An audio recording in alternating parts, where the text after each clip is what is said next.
ఎవడైనా అడ్డొస్తే మాత్రం ఊకునేది లేదు.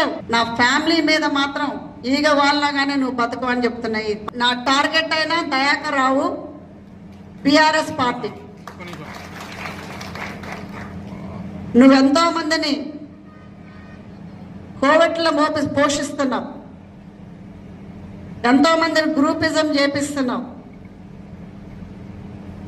ఎంతో మందితోటి చెడు ప్రచారం అనేది చేపిస్తున్నావు. దయాకర్ రావు గారు, నేను చెప్పేది నీకు ఒకటే, ఈ స్టేజ్ మీద నువ్వు అనుకున్నట్టుగా మేము పారిపోయే పిరికోళ్ళం కాదు. ఇక్కడుండి పోరాటం అనేది చేస్తామే తప్పితే నువ్వేదో మమ్మల్ని భయపెట్టించి బెదిరించి పంపించాలని చూస్తున్నావు. ఎవరైతే ఆయన డబ్బులకి ఆశించి కోవిడ్ రాజకీయాలు చేసేవాళ్ళు ఉంటారో వాళ్ళకు కూడా చెప్తున్నాం, ఎవరైతే గ్రూపిజం చేసి ఆయన చెంచాగాళ్ళు ఎవరైతే ఉన్నారో, ఎవరైతే అత్తాకోడల మధ్యన పెట్టాలని అనుకుంటున్నారో సహించేదే లేదు.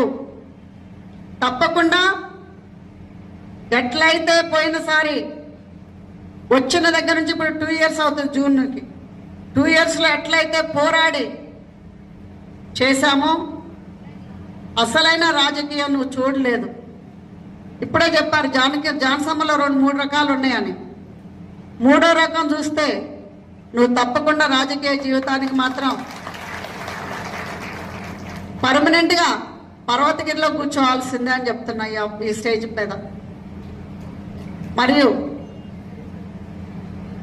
నువ్వు మా పర్సనల్ లైఫ్లో కూడా వచ్చి నా ఫ్యామిలీ మీద మాత్రం ఈగ వాళ్ళగానే నువ్వు బతుకు అని చెప్తున్నాయి. అది ఎవరైనా సరే, పదవి ఉన్నోడైనా సరే, పనోడైనా సరే, పనోడు నుంచి 11 వరకు, ఇంటోడి వరకు కూడా ఇది వార్నింగ్ చెప్తున్నా ఈ స్టేజ్ మీద. ఎవడైనా అడ్డొస్తే మాత్రం ఊకునేది లేదు. మస్ అయిపోవాలంటే మాతోటి పెట్టుకోండి,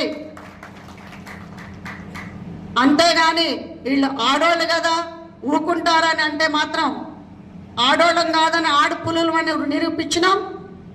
ఈసారి అగ్నిగుండాలని నిరూపిస్తాం, రాసి పెట్టుకోండి.